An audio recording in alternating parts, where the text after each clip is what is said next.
Estamos trabajando este tema como parte del grupo de bioética social del Programa Universitario de Bioética de la UNAM, que coordina el doctor Víctor Bullegoiri y el doctor Jorge Linares. Sí, lo que estoy presentando son avances de este proyecto que estamos trabajando. Lo primero que hicimos fue buscar qué había en nuestro entorno y encontramos, por ejemplo, que una importante institución de salud, su Comité de Bioética, define así: el consentimiento informado es un documento informativo en donde se invita a las personas a participar en una investigación. El aceptar y firmar los lineamientos que establece el consentimiento informado autoriza a una persona a participar en un estudio, así como también permite que la información recolectada durante dicho estudio pueda ser utilizada por él o los investigadores del proyecto en la elaboración de análisis y comunicación de esos resultados. Cuando vemos esta afirmación, encontramos una serie de problemas conceptuales en ella. La propia Comisión Nacional de Bioética señala, por ejemplo, que el consentimiento informado no es un documento, sino un proceso que se documenta, que es diferente. Sin embargo, la norma oficial sí dice exactamente así, que el consentimiento informado es un documento informativo. Y aquí aparece su función como invitar a las personas a participar, cuando es informarles de posibles riesgos, beneficios, etc.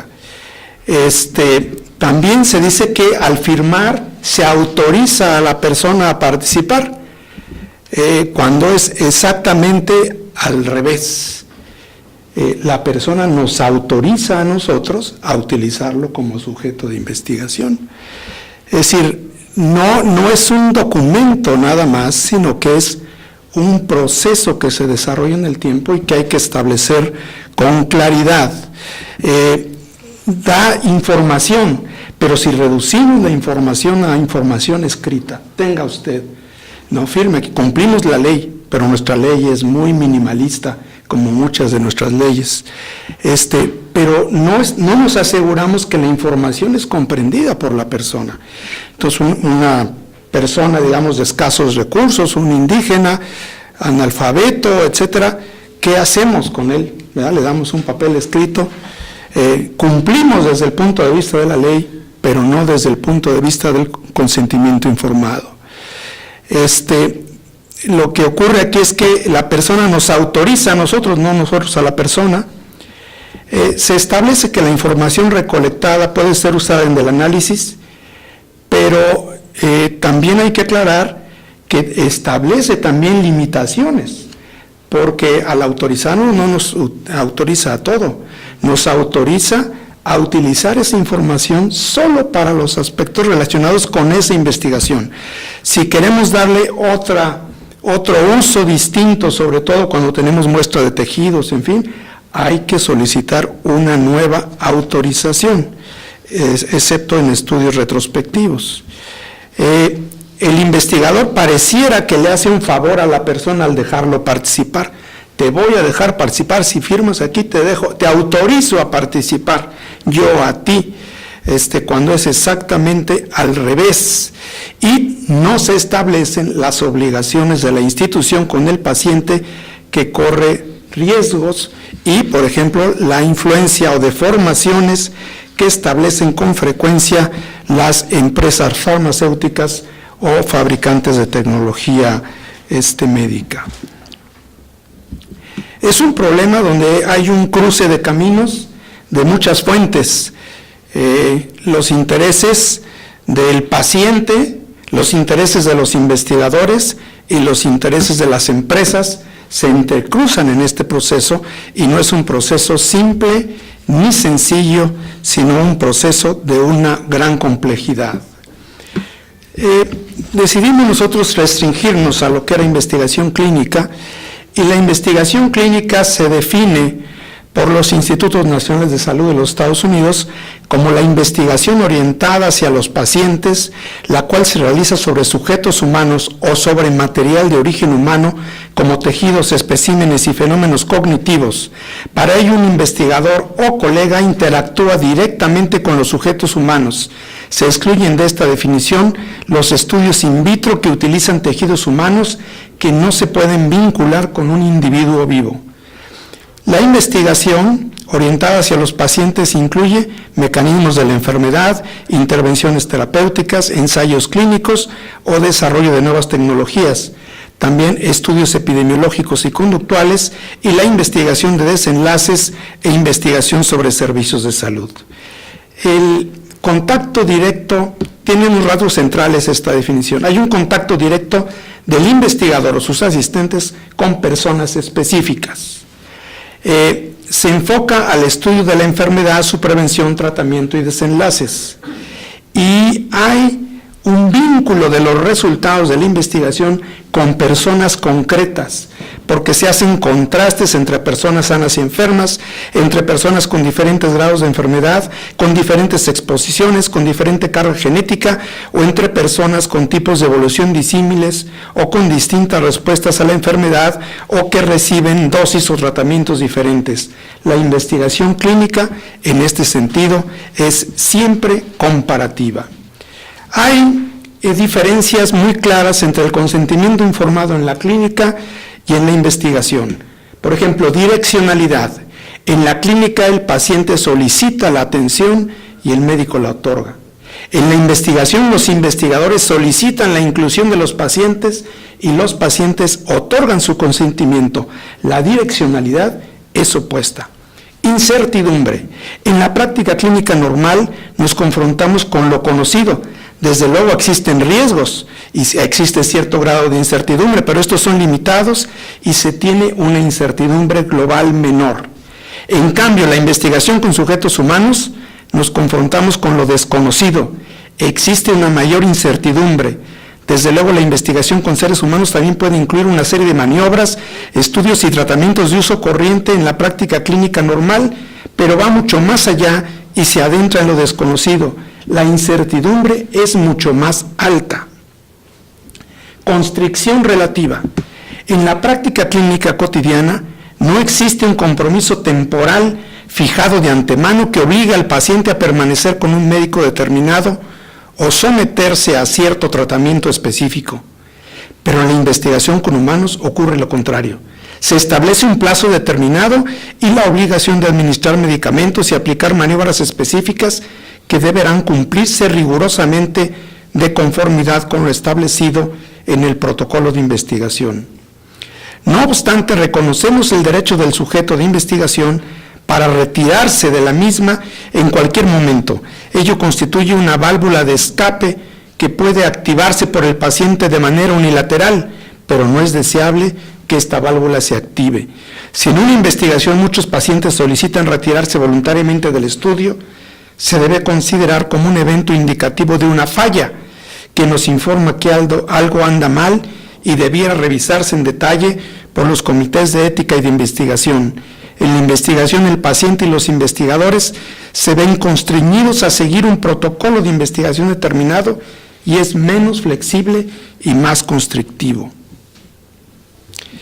Pero también tenemos un tránsito de la ciencia desinteresada a la ciencia empresarial. Las características deseables de la investigación clínica según la Declaración de Helsinki son las siguientes. La investigación es necesaria para el avance del conocimiento sobre la enfermedad y para encontrar nuevas maneras de prevenir y contender con la enfermedad. En la investigación en humanos se debe realizar únicamente cuando no exista otra forma de obtener la información que se busca y cuando los beneficios potenciales superen a los riesgos. La investigación médica en una población o comunidad con desventajas o vulnerables solo se justifica si la investigación responde a las necesidades y prioridades de salud de esa población o comunidad y si existen posibilidades razonables de que la población o comunidad sobre la que la investigación se realiza podrá beneficiarse de sus resultados. El bienestar del paciente es la primera prioridad durante el proceso de investigación y esta debe suspenderse en caso de que se presenten eventos adversos evidentes. El sujeto humano en investigación es un individuo altruista que toma riesgos en aras del bien común. Dudas razonables. ¿Quién decide cuál es el bien común? ¿Quién puede establecer, tú vas a someterte a un riesgo en aras del bien común, y el bien común yo digo que es este? ¿Cómo se establecen las agendas y prioridades de investigación? ¿Los mecanismos de financiamiento deforman la investigación? Habría que preguntarnos. ¿Los intereses comerciales alteran la investigación? Sabemos, por ejemplo, que las empresas farmacéuticas por cada día que se retrasa la salida de un medicamento pierden millones de dólares y están dispuestos a impulsarlo por encima de todo. ¿Son los investigadores los líderes del proceso investigativo o solo son los empleados de las casas comerciales? La ciencia, según la definición de Robert Merton, respondía a estas 5 especificidades. Comunidad. El conocimiento se comunica a la colectividad académica, ¿quién lo juzga? Los académicos juzgan el diseño y los resultados de un estudio. No obstante, lo que se ha visto es que el financiamiento de las empresas farmacéuticas ha deformado, porque muchos de los comités que verifican esto reciben, los miembros en lo individual, financiamientos para ir a congresos, para investigaciones, etcétera. A lo mejor no de esta empresa, pero sí de otra, y quieren estar bien con el medio. Universalismo, que permite participar a personas provenientes de cualquier país, raza, orientación política, religión, en fin. Y esto no siempre se cumple. Por ejemplo, ahora está muy de moda que los pacientes contesten cuestionarios en tablets o en sus celulares, diario tienen que reportar qué sintieron, etcétera, y eso implica cierto nivel educativo y se va excluyendo a otro tipo de personas que no pueden operar esos equipos razonablemente. Desinterés, que implica estar alejado de los intereses que pudieran hacernos perder objetividad, lo cual hay fuertes presiones, y hemos visto que se han aprobado medicamentos que después han demostrado que tienen efectos adversos, que incluso había ciertos indicios de que así era y que no fueron tomados en cuenta porque eso se oponía a los intereses comerciales. Originalidad, en la cual cada investigación debe implicar algo nuevo. Escepticismo, mediante el cual todo conocimiento está sometido al escrutinio, pero ya veíamos que esto se deforma. Pero John Seaman nos habla de que estas 5 afirmaciones ahora han cambiado y estamos en una ciencia post-académica. Hay una colectivización, se trabaja en equipos multidisciplinarios integrados por expertos y se constituyen redes de trabajo conformadas por investigadores provenientes de múltiples países y diferentes campos. Los grupos de investigación colegiados son únicos capaces de operar y decidir sobre los proyectos de investigación que demandan una instrumentación científica sofisticada, la cual utiliza secuenciaciones, laboratorios con altos niveles de bioseguridad, supercomputadoras, etcétera, y no todos tienen acceso, no es abierto, sino hay redes cerradas. Entonces, si tú quieres entrar a este proyecto, entras, pero está coordinado por Mengano en Nueva York y está apoyado por Sutano en Alemania, y tú te vas a disciplinar a ese grupo. Hay límites al crecimiento de la investigación. La crisis fiscal provoca un crecimiento lento y lo que se asigna se otorga mediante concurso. Y las mismas empresas farmacéuticas pueden solicitar a diferentes grupos incorporarse a un estudio y luego seleccionar de todos ellos los que a ellos les convienen, y como hay una deficiencia del financiamiento, pues los grupos de investigación están a la rebatinga de este financiamiento que se otorga. Hay una explotación del conocimiento. El conocimiento ya no se busca de manera desinteresada, sino por su relevancia económica y social, y se trabaja contra el reloj para generar productos. Hay una ciencia politizada. Las sumas invertidas se tornan muy relevantes. Mientras más grandes son los proyectos de investigación, mayor es la necesidad de control político de la ciencia y sus resultados, rendir informes, auditorías, etcétera, y comités, no sé, de la Cámara de Diputados que financian y que piden resultados, el CONACYT en nuestro país o de las mismas empresas farmacéuticas. Una industrialización. La ciencia se ha convertido en un instrumento industrial y los laboratorios, institutos y universidades se transforman en empresas privadas o son vendidos a la industria. Incluso, es decir, este laboratorio depende del financiamiento de una empresa o de varias empresas y entonces procesa las muestras como si fuera un sistema industrial y genera resultados a una gran velocidad. Una burocratización. Manejar estos grandes proyectos demanda un sistema de planeación y control y se crea todo un sistema burocrático que pide y valora propuestas, controla, regula, en fin. Pero también hay quien plantea la existencia de la sociedad postcientífica como Christopher Hill. Este investigador establece que hay un paralelismo entre la ciencia y la producción de mercancías.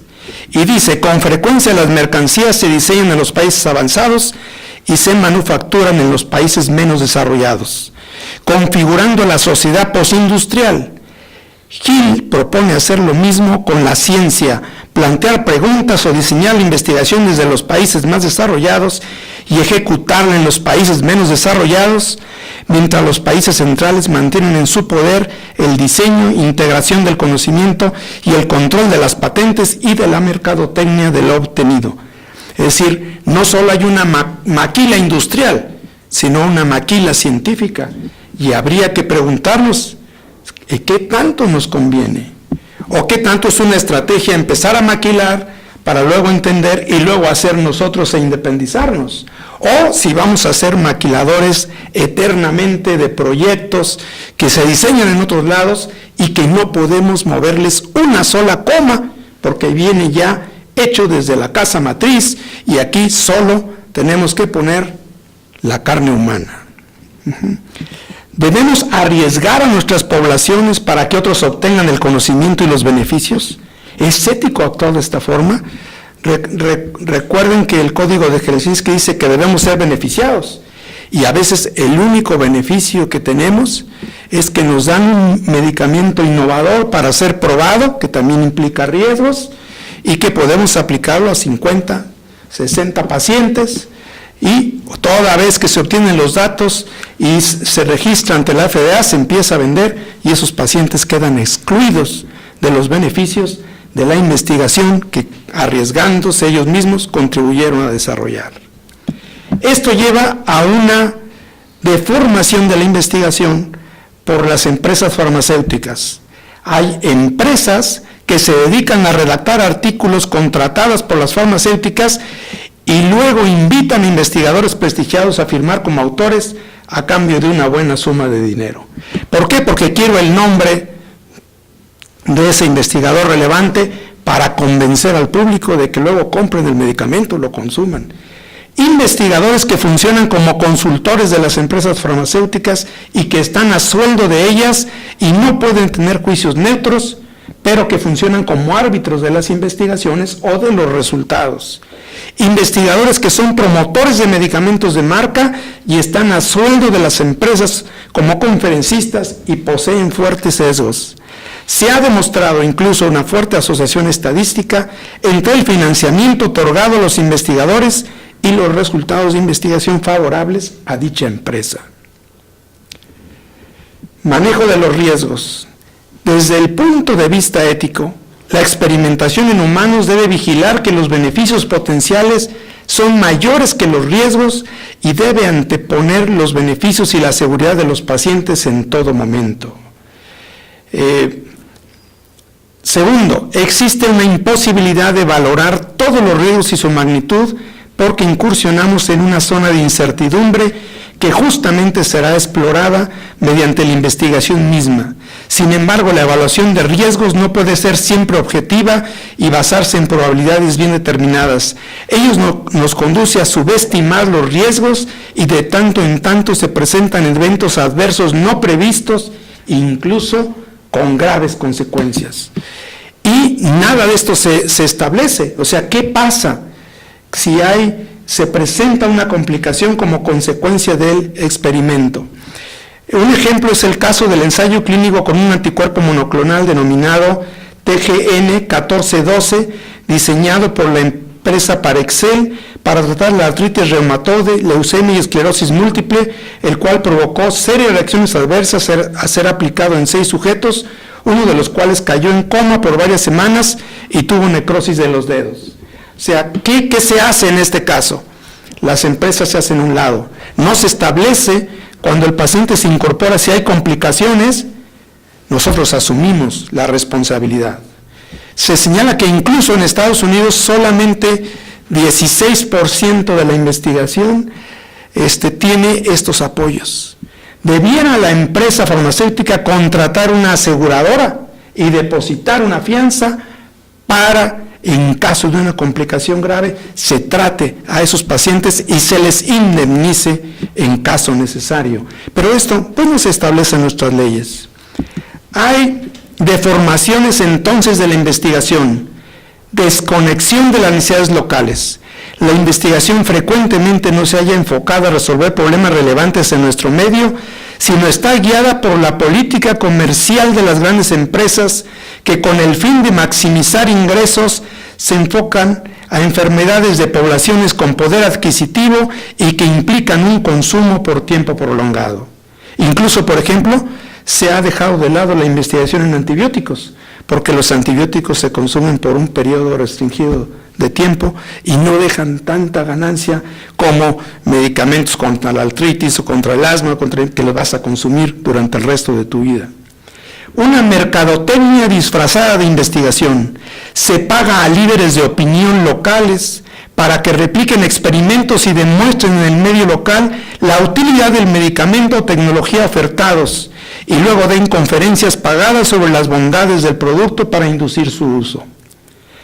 Búsqueda de costos bajos y menos restricciones legales.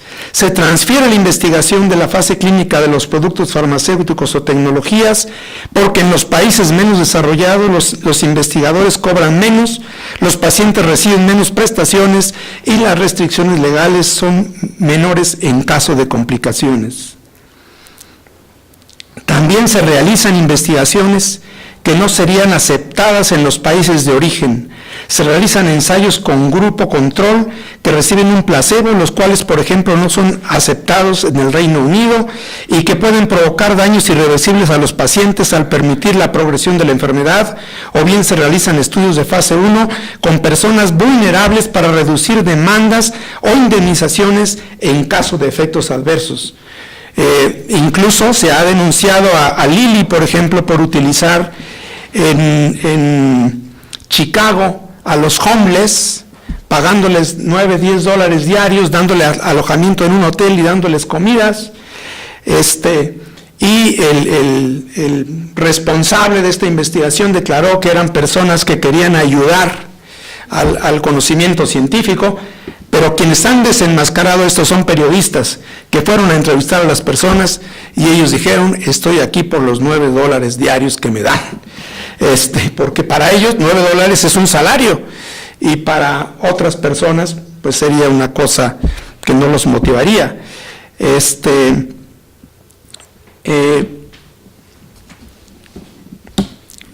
Inducción de conflictos de interés entre el médico, investigador y sus pacientes, primordialmente en estudios de fase 2 o 3, cuando los investigadores reciben fuertes sumas por cada paciente y mes y pueden verse impulsados a incluir a los pacientes no por los beneficios potenciales para la salud de los enfermos, sino por los ingresos que recibirán como investigadores.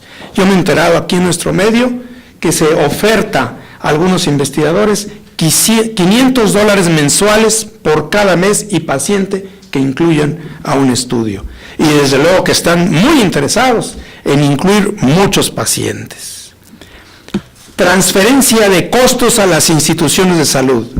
Se utilizan las instalaciones, laboratorios, recursos técnicos y humanos para desarrollar las investigaciones comisionadas por empresas, con lo cual se transfieren y merman los escasos recursos de salud nacionales.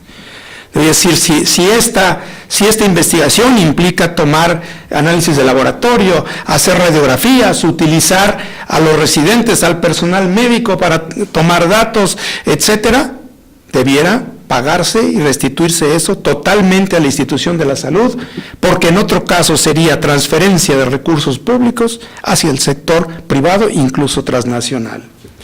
Baja transferencia de conocimiento.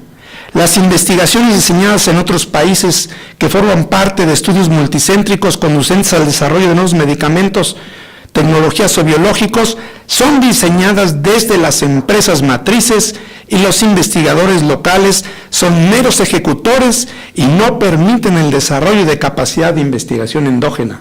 Y debiera ponerse que en ese caso también las empresas colaboran con investigaciones internas como contraprestación por el beneficio que reciben. Pérdida de la capacidad de decisión. En estudios multicéntricos ligados a la industria, cuando en el trayecto de la investigación se presentan reacciones adversas, solo se pueden realizar ajustes previa aprobación del grupo de investigación central ubicado en otro país. Ello puede reducir la velocidad de respuesta y poner en riesgo a nuestros pacientes. Falta de justos beneficios. Toda vez que gracias a la aportación del paciente e investigadores locales, cuando un medicamento se aprueba para la comercialización, a veces sus altos costos impiden su utilización regular en los hospitales públicos y con el tipo de pacientes en los cuales fueron investigados. Y esto es una falta de ética también. Acciones requeridas por los comités de éticas e investigación. Que se enfoquen los recursos escasos a proyectos relevantes para las necesidades nacionales de salud. Que se evite que se realicen con pacientes supuestas investigaciones que son en verdad acciones de mercadotecnia. Que eviten conflictos de interés de los árbitros de los proyectos para que la evaluación sea neutra, que se eviten ensayos con grupo control y sin tratamiento con el fármaco de referencia, rechazando la administración de placebos y se establezca una supervisión especial en las fases 1 y 2 del desarrollo de medicamentos para identificar efectos adversos y se cuente con un mecanismo local para reportarlos y responder en tiempo real. Que verifiquen que no se transfieran recursos institucionales hacia empresas farmacéuticas o de tecnología médica, evitando se empleen recursos de las instituciones de salud para subvencionar la investigación de empresas comerciales. Se creen comisiones supervisoras de los proyectos para verificar que durante la operación se siguen las reglas de ética y se garantice la seguridad de los pacientes y el mínimo riesgo, con especial atención a los estudios multicéntricos, verificando que se controlan los conflictos de interés entre el investigador y los pacientes. Se firmen contratos de investigación con la empresa farmacéutica o de tecnología médica que financia la investigación, en los cuales se establezcan compromisos como capacidad de decidir de manera autónoma frente a efectos adversos en los sujetos de investigación y la creación de comisiones supervisoras del estudio. La necesidad de que la empresa comercial cubra el tratamiento de las complicaciones derivadas de la investigación a los sujetos humanos y que en su caso establezca mecanismos para cubrir indemnizaciones, así como que pague el tratamiento de los pacientes que deciden retirarse del estudio. Que se dé acceso a costos preferentes al producto que se contribuyó a desarrollar, tanto para ser utilizado en la institución y que se proporcione también a los sujetos humanos que participaron en la investigación. Que se cobren justamente las aportaciones materiales en recursos humanos de la institución de salud, se favorezca la transferencia de conocimiento e implique el financiamiento de proyectos de investigación alternos, el pago de becarios y el reconocimiento institucional en las publicaciones derivadas. Ahora, lo que las empresas farmacéuticas están haciendo es crear pequeñas empresas que ya no son instituciones de salud, sino yo puedo alquilar un edificio, un piso ahí, y ahí empiezo a hacer los ensayos clínicos, contrato gente, le doy unos dólares, tomo muestras, las empaqueto, las mando vía avión para que sean procesadas en otros lados. Cuestión que debe prohibirse. Solo las instituciones de salud plenamente registradas y que se hacen responsables como instituciones académicas deben participar en la realización de estos estudios. Otro problema grave es la autonomía de los pacientes, el entorno en el cual se toman las decisiones y su vulnerabilidad. Hay una deformación de origen del consentimiento informado, una deformación muy derivada del pensamiento anglosajón. En el Código de Nuremberg se define el consentimiento informado como consentimiento voluntario del sujeto humano. Es absolutamente esencial. Esto quiere decir que la persona implicada debe tener capacidad legal para dar su consentimiento, que debe estar en una situación tal que pueda ejercer su libertad de escoger sin la intervención de cualquier elemento de fuerza, fraude, engaño, coacción o algún otro factor coercitivo o coactivo, y que debe tener el suficiente conocimiento y comprensión del asunto en sus distintos aspectos para que pueda tomar una decisión consciente. Pero esto se ha deformado porque entonces se ha pensado que por el solo hecho de quitar la coerción se obtiene el consentimiento informado del paciente. Efectivamente, hay que eliminar la coerción, pero no basta, hay que ir mucho más allá. El artículo 1 del Código de Nuremberg establece un avance indudable. Pone en primer plano el acento en el consentimiento voluntario y en segundo término establece la necesaria ausencia de factores coercitivos y coactivos.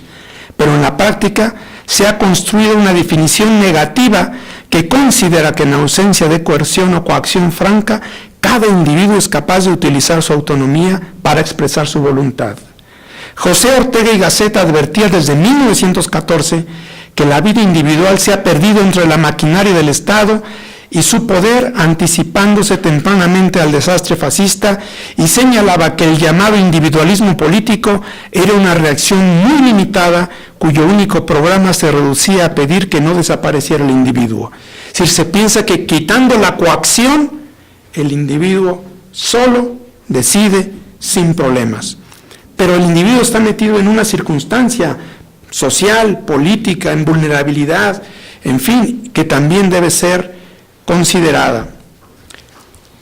El individuo real, histórico y circunstancial, aunque tiende efectivamente a ser autónomo, tiene limitaciones y vulnerabilidades producto de su historia y sus circunstancias. En especial las personas que sufren exclusión social tienen graves restricciones a su libertad y autonomía. Promover la plena libertad y autonomía de los excluidos demanda acciones sociales compensatorias y no puede reducirse a la mera ausencia de coacción y coerción. Como bien señala Freud, el papel central de la sociedad humana es defendernos contra la naturaleza. La sociedad compensa las debilidades individuales y construye espacios para el desarrollo humano, superando incesantemente la necesidad, pero también crea vulnerabilidades y genera déficits.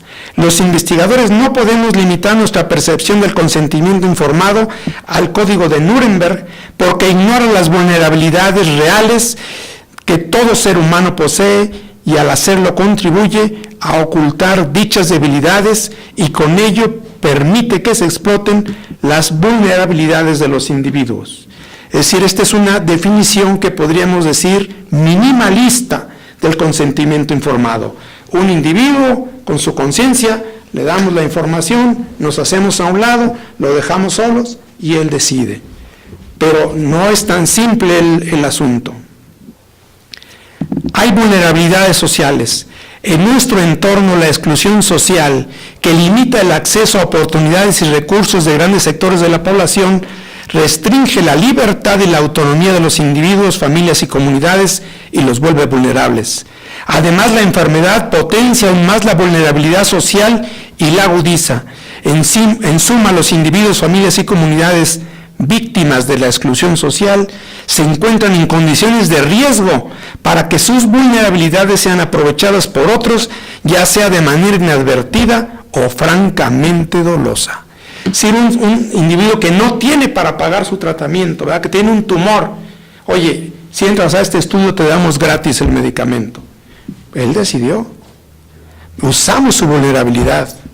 Pero además ese individuo a lo mejor Antes tenía que venir al hospital todos los lunes, ahora tiene que venir lunes, miércoles y viernes. Y tienen que traerlo porque apenas si puede caminar y implica gastos adicionales a la familia que no son tomados en cuenta. Hay que considerar y compensar la vulnerabilidad derivada del ambiente social, la vulnerabilidad derivada de las capacidades personales, porque a lo mejor es un individuo sin educación y nosotros le presentamos una hoja y le decimos, tú decide y tú sabes, ahí está, si quieres entrar al estudio te damos el medicamento gratis, si no, pues ya vete y ahí vemos, ¿no? Lo cual es un acto de coerción. Y la vulnerabilidad derivada de la enfermedad misma que acentúa las dos anteriores. Hay diversas formas de utilizar esta vulnerabilidad. La primera es la supuesta entrega gratuita de atención, medicamentos y tecnologías que se presentan como una concesión a los pacientes. Y el hecho de presentarlo así es una falta de ética. Los más vulnerables, que no tienen servicios de salud regulares, tienen serias dificultades para pagar su atención y medicamentos o acceder a las tecnologías médicas. Por ello se les recluta mediante la oferta de brindarles atención, medicamentos y equipos gratuitos, como si fuera una concesión graciosa de los investigadores y no una obligación establecida en el protocolo de investigación. Transferencia de costos a los enfermos y sus familias. Cuando el paciente acepta participar en un estudio, se le obliga a acudir a citas y revisiones no relacionadas con la atención a su enfermedad o condición, sino requeridas por el protocolo de investigación y que frecuentemente no son consideradas y debieran financiarse. Evasión de responsabilidades de atención. Frecuentemente se elude el compromiso de atender al paciente cuando se presentan complicaciones derivadas de la investigación misma, o incluso otras complicaciones, lo estamos estudiando nosotros, se nos infarta y pues no sé, ahí págale porque te infartaste, ¿no? Se deben establecer claramente por escrito y de manera explícita la responsabilidad de brindar toda la atención necesaria en caso de complicaciones por todo el tiempo que se requiera. Evasión de indemnizaciones. Cuando el sujeto de investigación presenta daños irreversibles y de largo plazo, las empresas evitan pagar indemnizaciones. Decimos que el consentimiento informado es un proceso. Este proceso en investigación tendría 3 fases. La comunicación inicial. La primera fase consiste en informar a los candidatos potenciales a ingresar como sujetos de investigación en un estudio, brindándoles una visión equilibrada de los objetivos de la investigación, de la justificación y los procesos de aprobación de la misma, de los riesgos y beneficios potenciales para el paciente, de las maniobras a realizar, de los compromisos y responsabilidades que asumiría el sujeto de investigación al incorporarse al estudio, de la confidencialidad de los datos. Se debe garantizar al sujeto que de no ingresar a la investigación recibirá el tratamiento de referencia para su enfermedad y aclararle los compromisos presentes y futuros que asumen los investigadores y las instituciones que lo respaldan como obligados solidarios con los sujetos de investigación. Se debe destacar la posibilidad de retirarse del estudio en cualquier momento que el paciente así lo decida. Debemos mencionar que los elementos de la carta de aceptación o consentimiento de participación están bien establecidos en el documento mencionado. ¿Qué es el consentimiento informado? A excepción de la investigación del paciente cuando a consecuencia de la investigación presenta secuelas o daños irreversibles. A veces nada más se le pide su autorización para hacer una serie de maniobras en él, pero no se asumen los riesgos. Una comunicación en el trayecto. Durante la realización de la investigación se desarrolla un segundo proceso comunicativo y de decisión, mediante el cual el paciente puede manifestar dudas o inquietudes, advertir reacciones secundarias o efectos adversos, debiendo recibir respuestas claras sobre los riesgos y dudas para que tenga elementos y en su caso decida refrendar su permanencia en el estudio o decida retirarse. Asimismo, asume responsabilidades como respetar dosis y horarios, tomar muestras, reportar síntomas, etc. No debemos olvidar que la participación de los sujetos en la investigación se revalida día a día. Asimismo, el paciente debe tener la oportunidad de manifestar por escrito sus inconformidades o, en su caso, ayudarle a realizarlas. y debiera haber un comisionado externo a cada investigación, una especie de ombudsman que estuviese pendiente de las necesidades de los pacientes. Comunicación final y compromisos ulteriores. Al finalizar el estudio se debe agradecer a cada sujeto de investigación su colaboración, informar de los resultados y beneficios obtenidos de la investigación para ellos o para pacientes futuros, darles a conocer si como resultado del proceso de investigación presentan alguna secuela o lesión irreversible. En este caso se les brindará obligatoriamente la atención necesaria y cuando proceda se entregará la indemnización correspondiente. Asimismo, se debe ofrecer la posibilidad de que el paciente comunique secuelas tardías y exista un sistema para la atención de las mismas.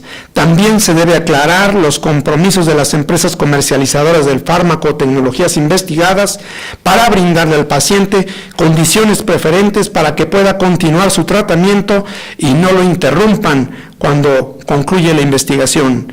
La tercera fase también debe documentarse y dejar constancia escrita de la misma. La decisión de participar en un estudio de investigación es un proceso social. Las personas rara vez deciden los asuntos importantes en el aislamiento. Los significados de las decisiones se construyen socialmente mediante el diálogo. El paciente dialoga con el investigador y luego lo hace con otras personas para afinar sus percepciones.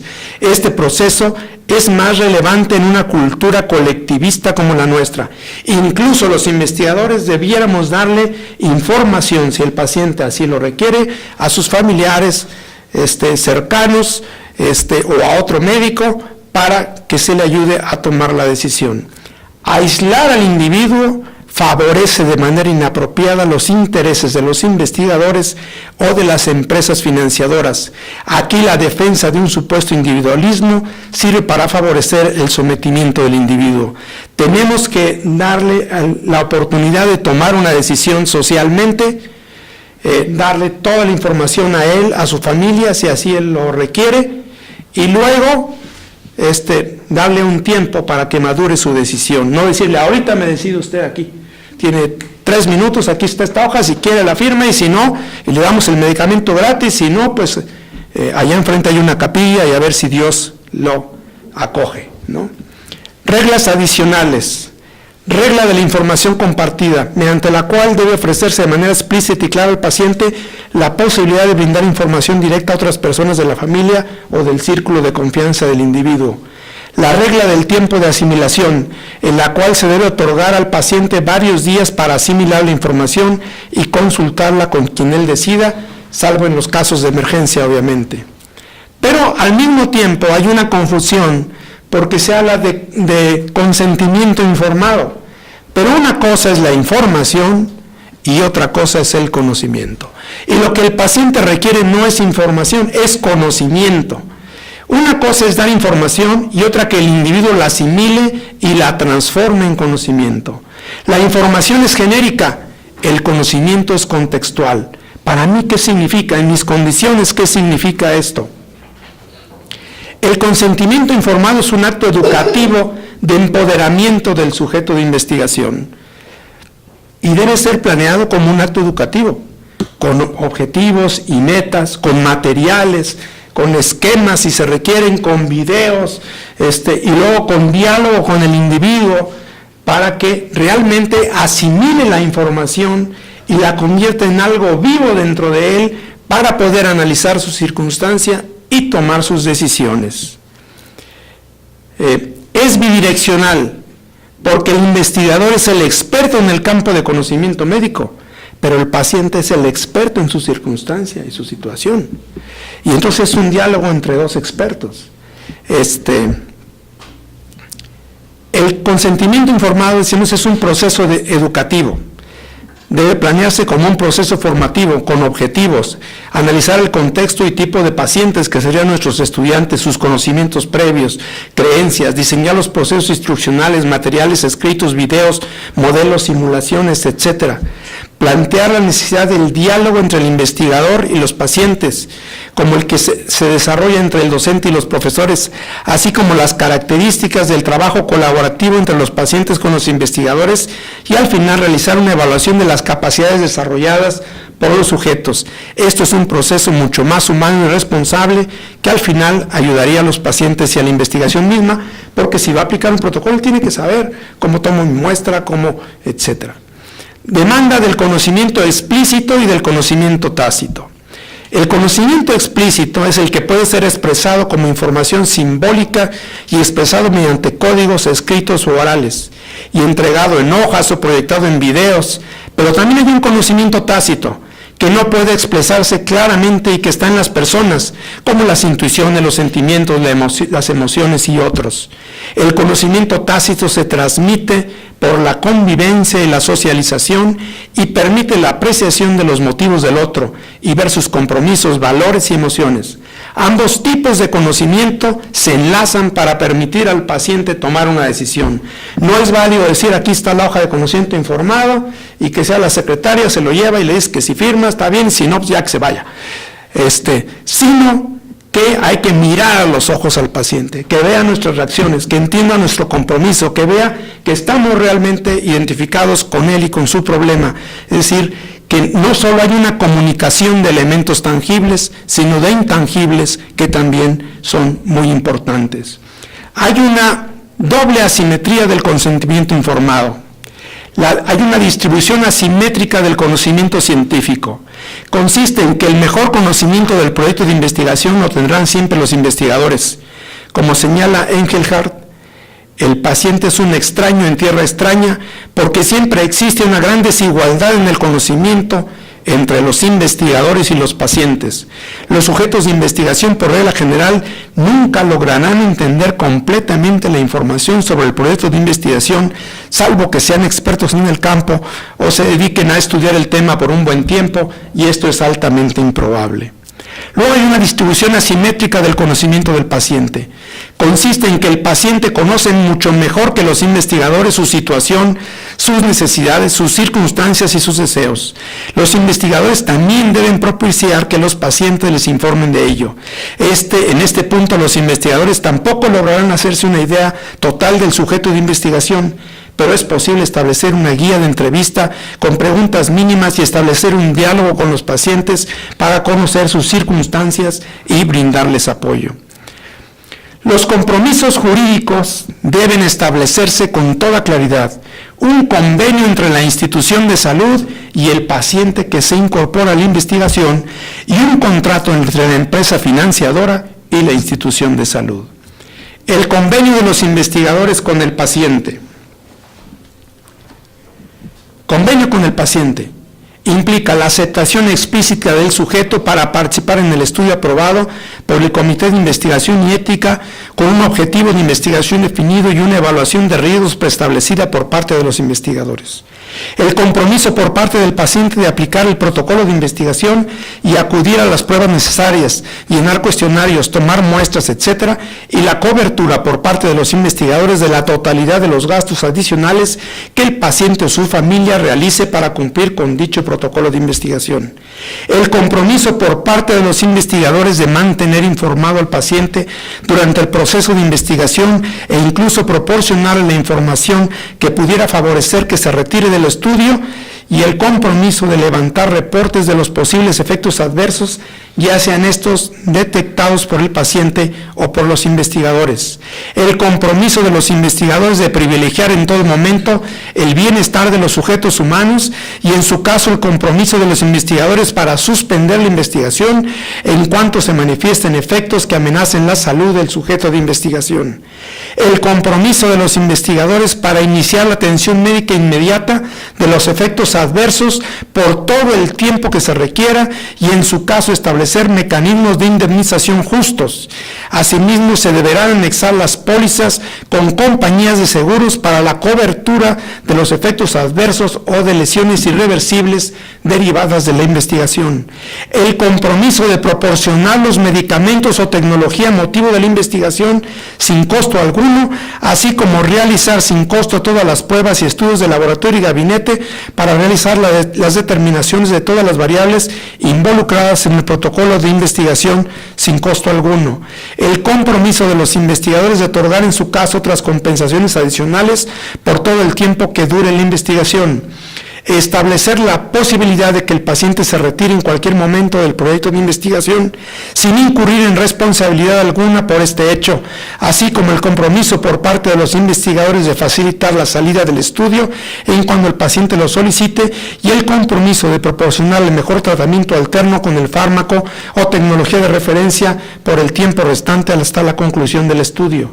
Los mecanismos por medio de los cuales se dará acceso preferente al medicamento en caso de resultar benéfico a los pacientes para que no interrumpan su tratamiento y puedan mantenerlo. El compromiso de los investigadores y la institución de salud de mantener la confidencialidad de los datos personales y los mecanismos para garantizar la seguridad de los mismos. El compromiso de que las publicaciones correspondientes de ellas no se podrá inferir a personas específicas.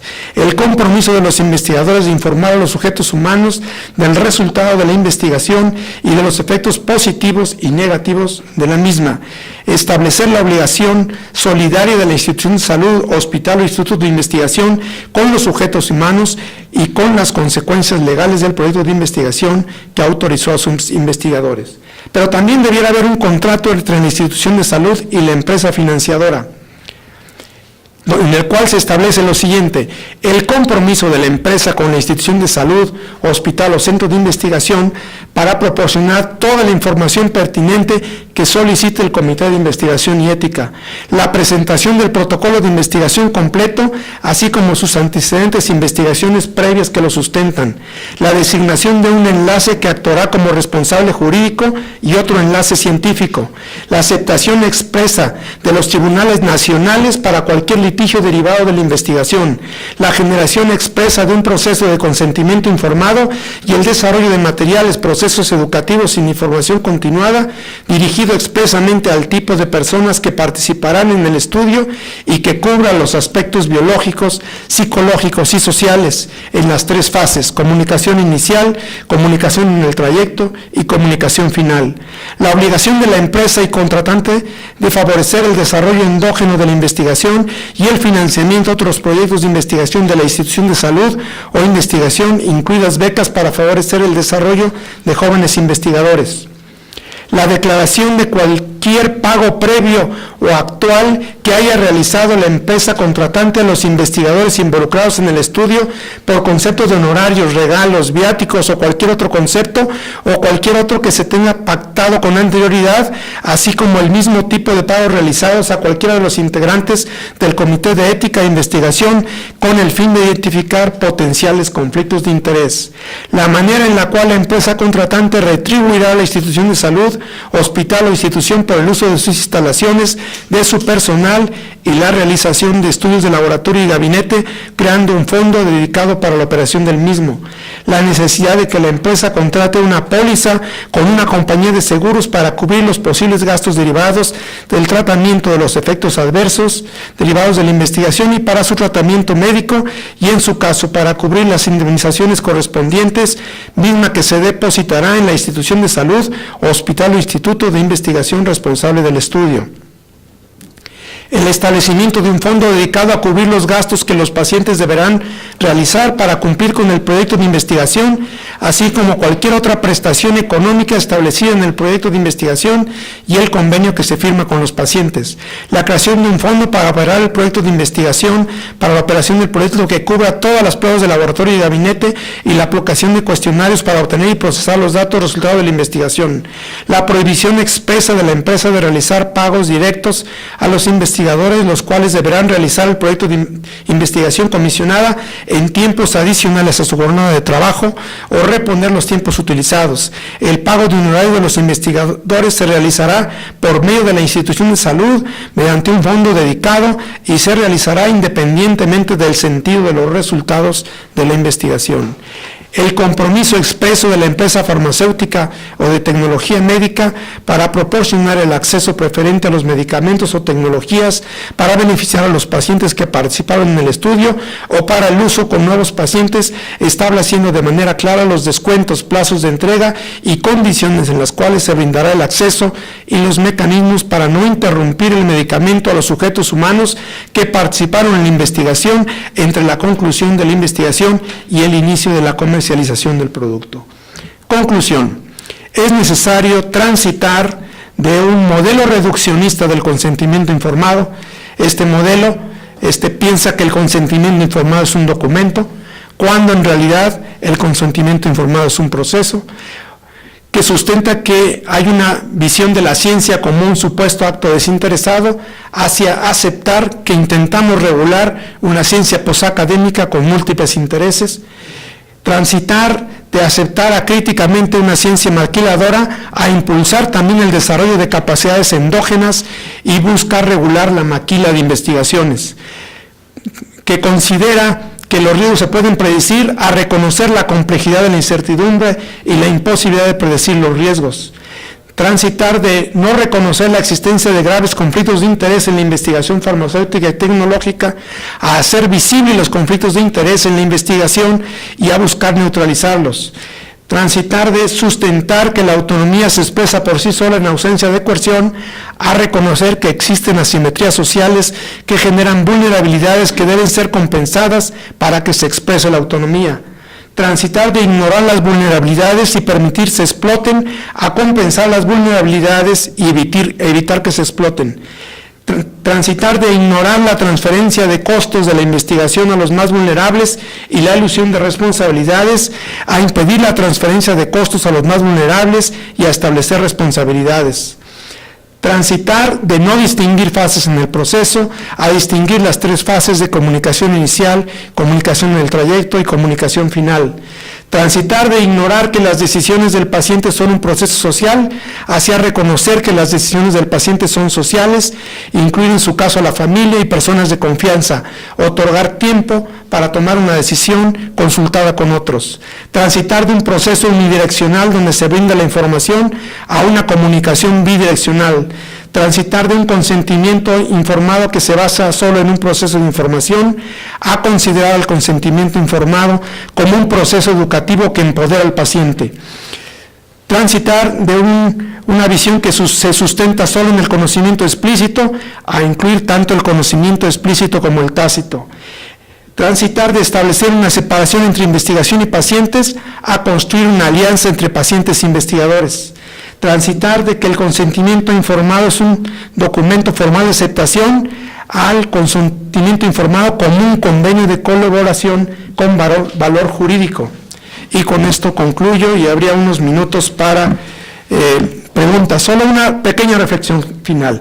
Si no regulamos esto, si no establecemos normas para esto, estamos hechos al mar, porque entonces buscarán las instituciones que no tienen normas versus las que sí las pongan, o países que no tienen normas. Ah, no, tú no quieres aquí que yo te use, pues me voy a Honduras o El Salvador, total, allá ni cuenta se dan. Es decir, hay que abrir un debate internacional al respecto, pero negarnos a ser simples maquiladores o negarnos al desarrollo de capacidades endógenas o que se maneje a los pacientes o que no se cubran los riesgos y los costos de las posibles complicaciones es un problema grave.